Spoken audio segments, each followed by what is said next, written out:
Homelessness continues to be a giant problem in many big cities throughout the country, and the city council in Las Vegas has decided to approach this in the worst possible way. They are essentially citing homeless individuals who sleep on the streets. The Las Vegas City Council is slated to vote on an ordinance that would make it illegal to camp or sleep on the streets in parts of the city. Drafted in September, the ordinance would make it a misdemeanor to rest, sleep, or lodge in Las Vegas's downtown district and other residential areas if shelter beds are available. Now, here's part of the problem. Most of the time, there aren't enough, actually all the time, there aren't enough shelter beds available for homeless people to find any, refuge in. So the violation could cost individuals as much as $1,000. And if they don't pay that citation, they could end up in jail for up to 6 months. Now, if that happens, clearly they would have something on their record, which would make it even more difficult for them to find work in the future. So it will take a problem and make it an even bigger problem. Besides which, where are people supposed to go if there is literally nowhere for them to go, right? So much to say about this.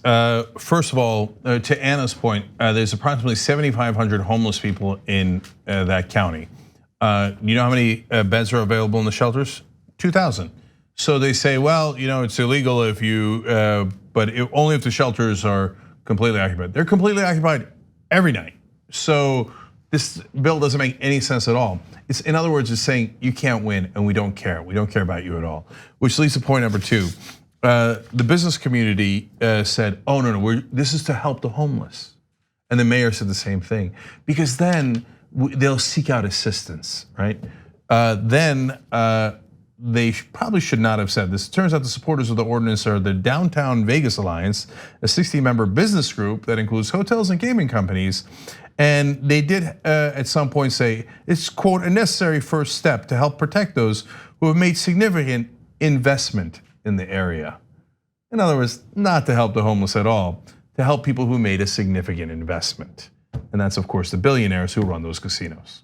So we know that there's a widening wealth gap in the country. And we also know that housing has become unattainable for a lot of people. People are being priced out of communities that they've lived in their entire lives, for generations in some cases. And so oftentimes when we talk about the wealthy wanting to build moats around their homes or their mansions, it's usually in the context of climate change and how, you gotta live on this planet. You can't just keep on living the way that we're living. You can't keep relying on fossil fuels and do what we're doing to the planet and think that you're gonna protect yourself from it by building these moats. The same applies to the income gap and the wealth gap in America. So, all right, you're a business owner, and I understand, I see it every day. I live in Los Angeles. You see homeless people sleeping on the steps of, the business. And people get frustrated by that. They're worried that it's gonna drive away customers. That's a legitimate concern. But going after them in this way with misdemeanors, with citations, isn't gonna make the situation any better. It's actually gonna make the problem a lot worse. So we need to find ways to make this economic system a little more equitable so people are able to afford housing.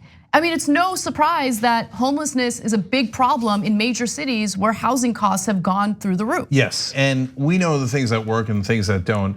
Dallas tried this. They did 11,000 citations between 2012 and 2015. So homelessness went down, right? Nope. In the next 3 years, homeless population roughly doubled in Dallas. So it doesn't work. Ironically, a city that did something different that did work, Las Vegas. They actually decided they were going to do supportive housing and assisting people with rent.